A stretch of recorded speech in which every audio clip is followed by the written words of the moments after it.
You're listening to Reddit Tales. This story is about a woman who wants to keep her boyfriend as free housing and security while she explores her options with another man. As you listen, ask yourself whether you agree with the way he decides to walk away and close the door for good. The pattern started around April. Brooke would come home later and later, smelling like cigarette smoke and cheap beer. She would say she was networking. That event planning meant being out when everyone else was out. I believed her because I wanted to. By June, she was gone 4 or 5 nights a week. I would come home from the accounting firm at 6, make dinner for 1, eat alone and fall asleep before she stumbled in around 2 in the morning. We had been together 3 years. She had moved into my apartment a year ago. I owned the place, bought it before we met. She did not pay rent. Sometimes she threw in money for utilities. Sometimes she forgot. I told myself that was fine. That is what you do when you love someone, right? But something had shifted. She used to curl up next to me on the couch and laugh at my terrible tax jokes. She used to make big Sunday brunches just because. Now she barely looked at me. She was always on her phone, smiling at messages she never shared, always with somewhere else to be. This is how a lot of people lose their relationship without even noticing. It goes one small change at a time. I tried talking to her in May. "You are out a lot lately," I said one night over takeout Chinese. She did not look up from her phone. "It is my job, Tyler. I have to be visible. Events happen at night. I know, I just miss you. I am right here." But she was not. Not really. I told myself I was being paranoid, insecure. She was not cheating, she was just busy building her career. I was the stable boyfriend with the boring job and the predictable schedule. She needed excitement. That was okay, I told myself, until the night I saw them together. It was a Thursday in late June. My coworkers dragged me out for happy hour at a trendy bar downtown. Exposed brick, loud music, overpriced cocktails. I was nursing a beer, half listening to someone complain about a client when I saw her. Brooke was at the bar with a guy I had never seen before. Mid-20s. Backwards cap. Tank top showing full tattoo sleeves. His hand rested on the small of her back. She was laughing at something he said, touching his arm, leaning into him in a way she had not leaned into me in months. I watched for about 5 minutes. He bought her a drink. She fed him a cherry from her cocktail. He whispered in her ear and she threw her head back, genuinely delighted. There is a difference between just networking and flirting like you are already together. You know it when you see it. I felt sick. I left without saying goodbye to my coworkers, drove home. Sat in my apartment, our apartment, and waited. She came home at 3 in the morning. I was still on the couch. "You are up late," she said, kicking off her heels. "Couldn't sleep. Work stress. Something like that." She did not ask more. She went to the bathroom, brushed her teeth, and passed out fully dressed on our bed. I slept on the couch. The next few days were strange. I watched her differently. I noticed things I had been ignoring. The constant texting. The long bathroom phone calls. The new clothes tighter and shorter than what she used to wear. By Wednesday, I decided to talk to her. Really talk. No hints. No half comments. Thursday night, I came home with her favorite Thai food and a plan to ask her directly who that guy was. She got home at 7, which was early for her lately. "What is all this?" she asked, eyeing the food. "Thought we could have dinner together. Actually talk." She sat down, but her body was tense. "Okay, what do you want to talk about?" "Us, how we are doing. We are fine." "Are we? Because it does not feel fine. You are out almost every night. We barely see each other." She put down her fork. "Here we go. I knew this was coming." "What is coming?" "The guilt trip. The you do not spend enough time with me speech." "Tyler, I told you when I started this job, event planning is not 9 to 5. I have to be out there. I have to network." "I am not asking you to quit," I said. "I just miss you. I miss us." "Well, I cannot just sit at home every night waiting for you to be done with spreadsheets. I need stimulation. I need to actually live." That one landed hard. "I am not asking you to sit at home," I said. "I am asking you to be present when you are here." "I am present." "Who is Chase?" Her face changed for half a second, then she recovered. "Chase, he is just a friend, works at one of the venues I book." I saw you with him last Thursday. At Hudson's. Silence. You were following me, she said. I was at happy hour with coworkers. I saw you. You were all over him. We are friends, Tyler. I am allowed to have friends. Friends do not look at each other like that. She stood up. I do not like what you are implying. I am not implying anything. I am asking directly, who is he? She slowly sat back down and met my eyes. Okay, you want honesty, fine. Yes, I have been spending time with Chase. He is fun, he takes me places, he makes me feel alive, but I have not cheated on you yet, I have not. The word yet told me everything I needed to know. I am being honest with you because I do not want to sneak around, she went on. I do not want to lie. So what are you saying? I asked. She took a breath. I am saying I need something you cannot give me right now. Excitement, spontaneity, passion. Tyler, you are amazing. You are stable and responsible, and you own this apartment, and you have a good job and a retirement plan. You are husband material. The way she said husband material sounded more like boring guarantee. And Chase, I said. Chase is fun. He is a bartender. He DJs on weekends. He takes me to underground shows and rooftop parties. We dance until 4 in the morning. He makes me feel young. You are 29, I said. You know what I mean. With you, everything is planned. Everything is safe. That is great for building a life, but I am not ready to build a life. I need to experience things first. I stared at her. What exactly are you asking me, Brooke? I am asking, why does it have to be one or the other, she said. You give me security, stability, a home. He gives me adventure, excitement. Why cannot I have both? The words sat between us like smoke. Both, I repeated. Yes, she said. Think about it rationally. We are adults. We can be evolved about this. You fulfill one set of needs, he fulfills another. Why do those have to be mutually exclusive? You want to date him while living here with me. I want to be honest about what I need. I love you, Tyler. I want to be with you long term, but I am not ready to give up experiencing life. I am not ready to be settled. You live in my apartment and I appreciate that, but that does not mean you own me. I am still my own person. And here it was. The ethical spin on using one person for safety and another for thrills. I stood up and walked to the window, looked out at the city lights. She was serious. This was not a joke. She was asking permission to keep me as security while she tried out the bartender. So, I said slowly, not turning around, you want security and adventure, husband material and fun, me and Chase. Yes. I turned to look at her. She was not crying. She was not apologizing. She looked like she had just laid out a reasonable deal and was waiting for me to sign it. Okay, I said. She blinked. Okay, you are right. Let me think about it. Really, she asked. You are actually considering it. It is a big ask, I said. I need to think it through. She stood up, relieved. Of course. Yes, think about it. Really consider it. I think if you are honest with yourself, this could work for both of us. Maybe, I said. She kissed my cheek. Thank you for being open-minded. This is why I love you. You are so rational. I am meeting Melissa. We can talk more tomorrow. Okay, sure. She left. I stood in the kitchen, surrounded by cooling Thai food neither of us had eaten, and felt something click into place. It was cold. It was clear. For the first time in months, I was done doubting myself. I called my sister Nina at 9. She wants to date another guy while living in my apartment, I said. 5 seconds of silence. Please tell me you are leaving her, Nina said. I am thinking about it. Tyler, there is nothing to think about. She just asked permission to cheat on you. She says it is not cheating if I know about it. She is delusional and you are better than this. Tell me you are leaving.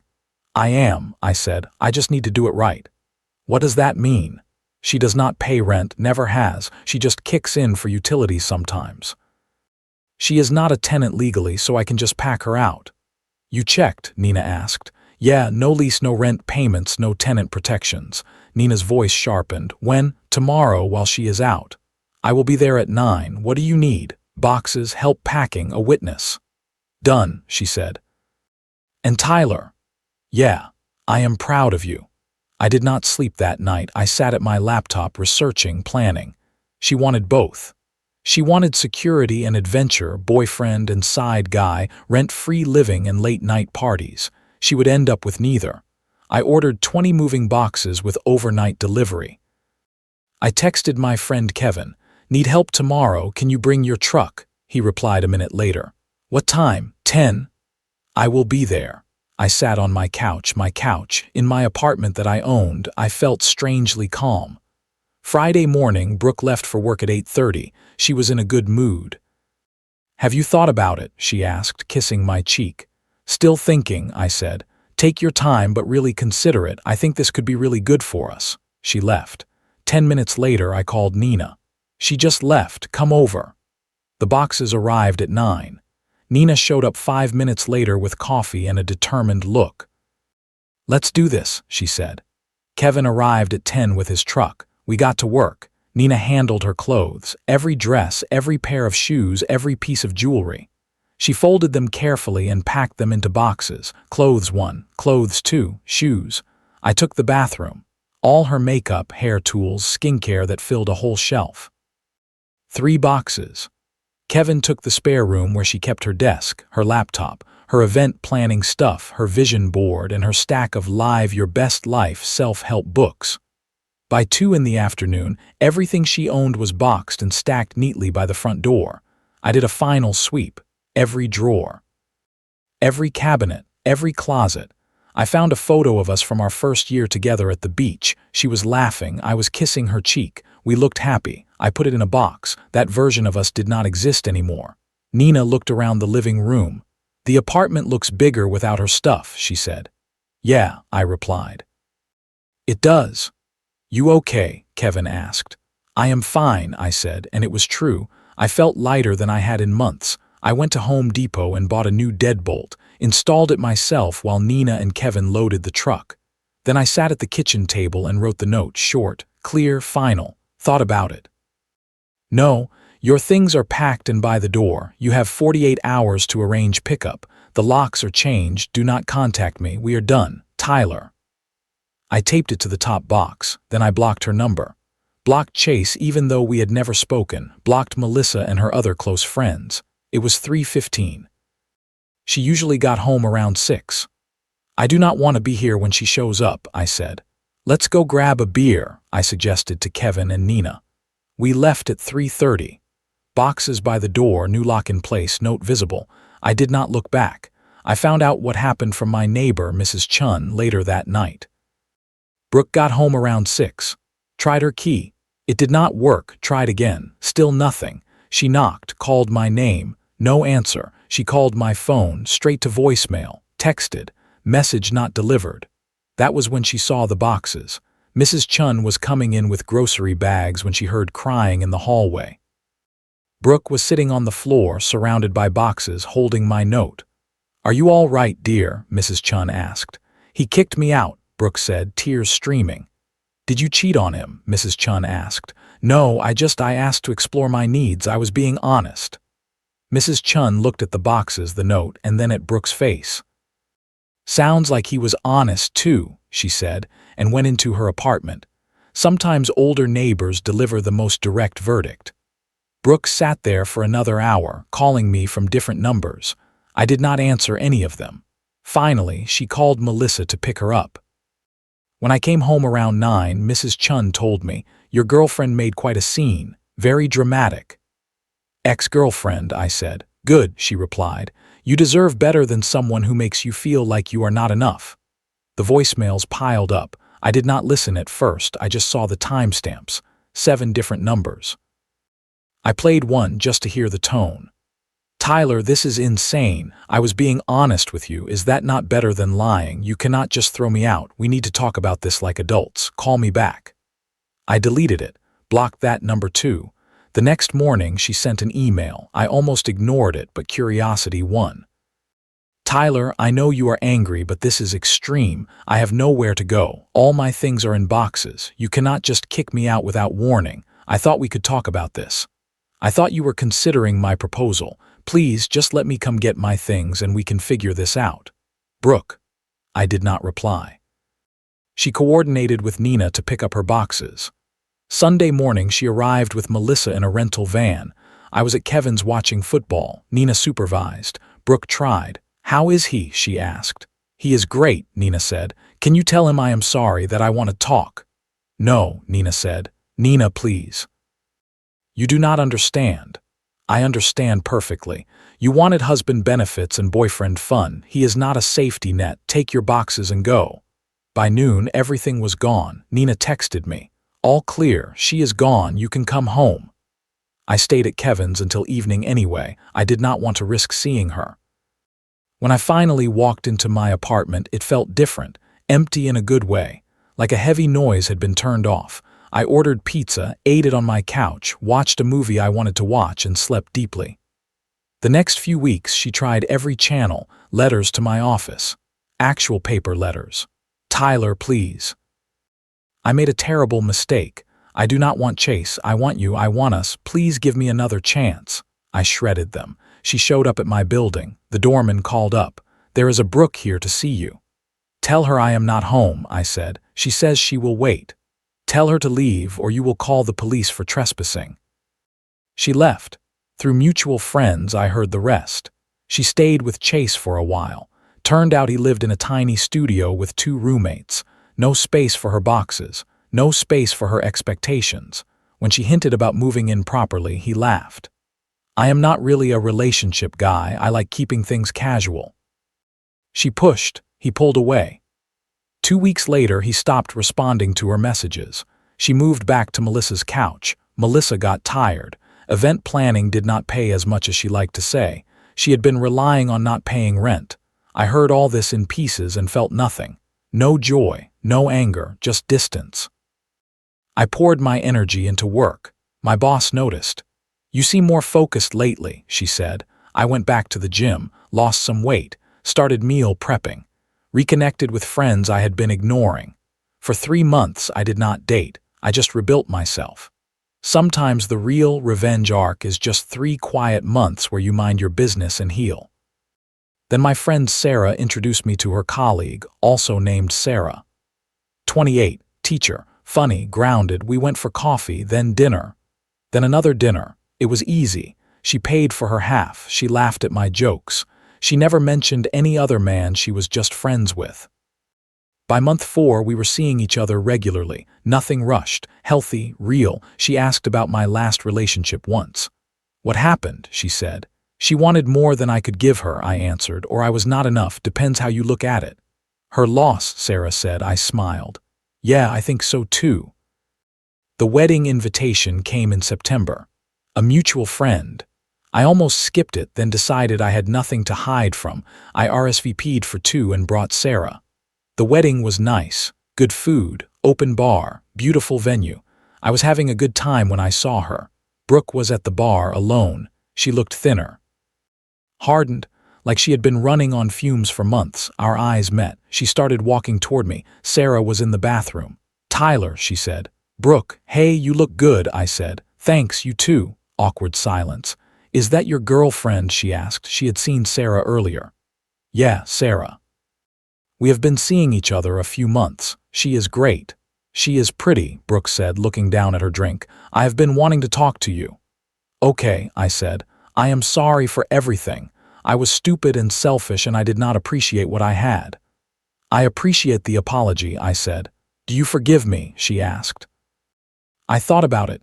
Yeah, I do. Her face lit up. Really? Yeah, I am not angry anymore. You actually did me a favor. A favor, she repeated. You showed me what I will not accept, what I deserve, so thank you for that, Brooke. I know I messed up, she said, but if there is any chance, there is not, I said. Just like that, she asked. Just like that. You wanted both. I want someone who wants just me. We wanted different things. Chase and I are not together anymore, she said quietly. I am sorry to hear that, I said. Are you? She asked. Breakups are hard, I said, but it does not change anything between us. I miss you, she said. I do not miss you, I replied. I am sorry, but I do not. What we had at the end was not real. Sarah came back from the bathroom. Everything okay? She asked. Yeah, I said. Brooke, this is Sarah. Sarah, this is Brooke. They shook hands. Nice to meet you, Sarah said. You too, Brooke replied. Treat him well. He is a good one. I plan to, Sarah said, taking my hand. Brooke walked away. Sarah looked at me. Your ex? She asked. Yeah. She seems sad, Sarah said. Probably, I said, but that is not my problem anymore. We danced. We laughed. We left a little early and went back to her place. I woke up next to someone who wanted just me. It was enough. More than enough. It was everything. Now, a few lessons from this story. Lesson 1: if someone asks to keep you as security while they explore their options with someone else, they are not confused, they are choosing. Believe them. Lesson 2: calling it honesty does not change what it is. Telling you they want both you and another person is not respect. It is entitlement. Lesson 3: you are allowed to end a relationship quietly and firmly when your partner shows you that your stability is only valuable to them as a backup. Lesson 4: you do not have to stay to talk it through when someone has already told you you are not enough on your own. Lesson 5: sometimes the kindest thing you can do for yourself is to change the locks, pack the boxes, and give yourself a life with no half-commitments. Lesson 6: real partners do not want you as husband material in the background while they chase distractions in the foreground. Real partners choose you and keep choosing you. What about you? At what exact point in this story would you have walked away? Do you think Tyler went too far with how he handled it, or was this the right level of boundary? Share your thoughts in the comments.